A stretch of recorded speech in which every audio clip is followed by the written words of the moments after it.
welcome.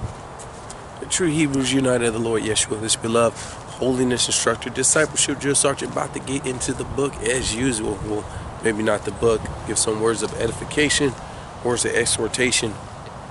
As you can see, my voice is a little off, so I was not able to teach. And forgive me, I was not able to teach last Sabbath because of the weather. So I definitely, Lord willing, be able to do it this upcoming Sabbath. So thank all those, the brothers and sisters, pushing the line in the gospel. Let me turn this Bluetooth off. There we go. Brothers and sisters and the ministers able to push in the gospel and whatnot. Definitely appreciate them. All the brothers and sisters that's obeying. Appreciate it. It takes something. It takes something to make it into this gospel.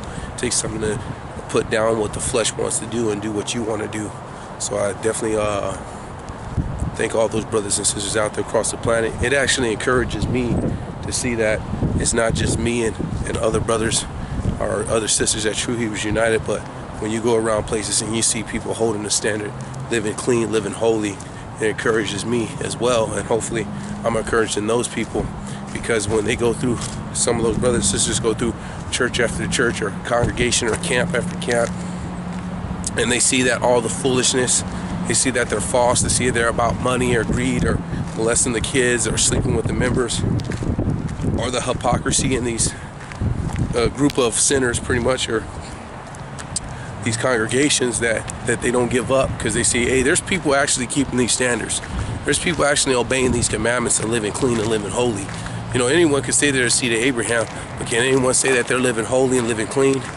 And so the one word I wanted to give, the one words of exhortation, I've said this before, is it always motivates me when I sit back and you get in these situations to obey the gospel, is because if you sit back and you realize, even if you're a sinner out there, and you realize, what has the Almighty ever done to you?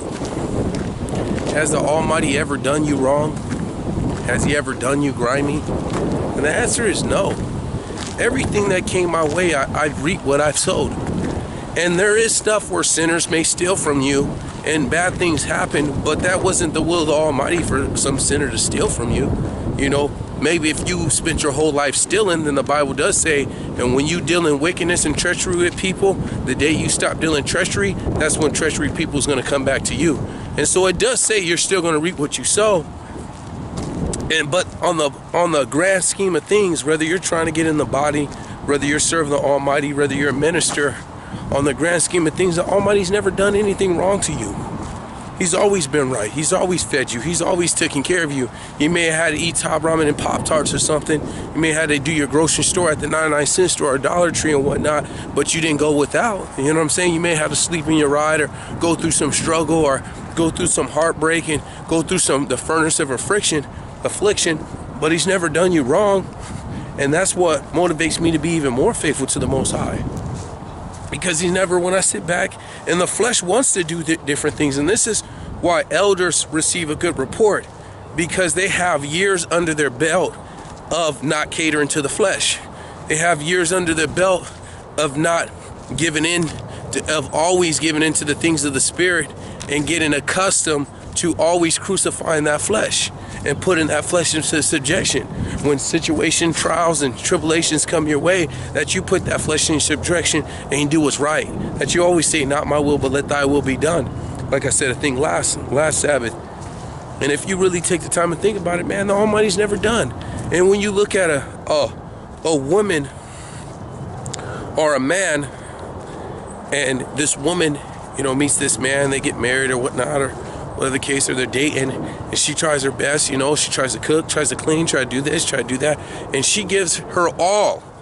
She gives her all into pleasing her husband. Or he gives her all into pleasing his wife. And this wife goes out and still cheats on him. And that husband goes out and still cheats on her. And she sits back and like, man, anytime he wanted intimacy, anytime we want to chill, everything, I gave everything I got into pleasing this dude, and it wasn't good enough. You know what I'm saying? And hopefully her self-esteem or his self-esteem, self-worth is like, fine then, then I need to take myself and go and separate, because if you can't respect me, I respect myself enough to not stay in this situation, this unhealthy situation. I don't want to continue to be hurt. You already broke trust, and I need to move on. And hopefully they get in that, they have that self-worth to do that. Someone will not and whatnot. But the Almighty says in the Bible, he says, man, I digged a vineyard and I put a gate around it and I dressed it and watered it, and I'm expecting to get olives. And what happened? Wild olives came out. Wild olives came out. And he was referring to Israel, how he'd put everything into the prosperity of the seed of Abraham. And what happened? They still went out to idolatries. They still committed fornication. They still went out and cheated on the Most High. And so he said, you know what? I'm going to send you into destruction because you've done that. And that's the thing with the Most High. He is putting, if you're watching this video, he is putting you in a place, and not because of me, give glory to the Most High. He is putting you in a place to hear this gospel. For a man speaking it, I'm not the only minister on this planet. I don't claim to have all knowledge of the Holy Scriptures, but I know enough to teach you what to repent for so you can make it into the kingdom. I know enough to teach you how to live clean and right and separate unto the Almighty, and how do you need to get baptized, and how you need to commit yourself to sanctification and pureness of heart, and have unfeigned love towards the brother and sister. And so, through the grace of the Almighty, you're watching this video, and he is putting you in a position to salvation. For some of you hypocrites, this video will be to condemn you, like how he sent Ezekiel, and he says, hey, I'm sending you to these people, and they ain't going to obey you. But when they perish, they're going to know that a prophet was among them. When I destroy these people, they can not never say that I didn't send no one. So I'm sending you, Ezekiel, to be a witness against them, that I've told them to repent and they chose not to. So, but for the ones that is called to salvation, you're watching this video and the Almighty is setting you up and watering you and nourishing you and putting you in a place to be saved. So when a situation comes, you don't give heed to the flesh, because he's never done nothing to you. He's putting his all into guaranteeing you salvation. And all you got to do is walk into it. All you got to do is just repent from a little sin. All you got to do is pick up some righteousness, pick up some holiness, and drop down some wickedness and some iniquity. They don't take much. Some stuff is hard, you know. You maybe have to cut some family members off, cut some family friends off, cut some places, cut some jobs off, lose out on some money because you're keeping the holy days, not eating your favorite foods because you don't eat pork anymore, or gumbo, or whatever the case may be. But he's never done nothing to you. So why would I sit here and cheat on the Most High? Why would I sit here and appease the flesh? Why would I sit here and give the Almighty the middle finger when he's never done anything wrong to me? And how would you feel if you've never done anything wrong to your wife or your husband, and he sits there and gives you the middle finger and still does you grimy? You'll feel, I don't know how you'll feel, to tell you the truth. I'll get upset, but some people will feel hurt. Some people, you know, with low self-esteem will think maybe I wasn't good enough, and then they blame themselves. I'll feel upset, just like the Almighty. So that's how I'll take it. But my main point is, let this be an encouragement. Like, when you go through these struggles, I was telling someone this, and he really doesn't have the testimony that I have, mainly because, you know, he's probably still wrestling with some sins. But it's better to go through these situations in righteousness and keep his commandments, and go through any financial struggle, any marital problem, any family issue, being homeless, being without money, being without food. It's better to go through any of these afflictions that come to you and keep his commandments than to go through these afflictions in disarray and in disobedience, because you don't have his covering. You're not in a city of refuge when you live in sin. And so when you go through this stuff, man, just remember, man, you know what? I'm going through this stuff. I really want to do this. The flesh wants to do this. The flesh wants to do this. I really want to say this. I really want to sock this dude up.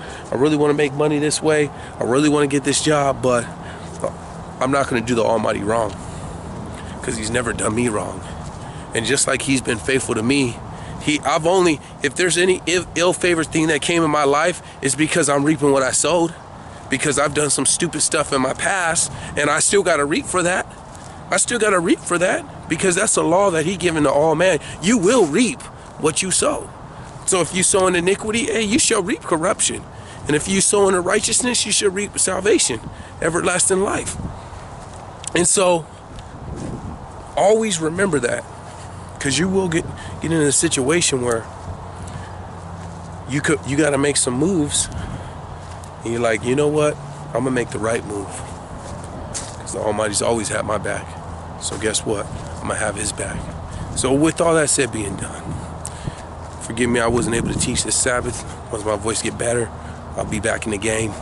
You know how I do. With all that said being done, keep standing, don't drop standards. Shalom.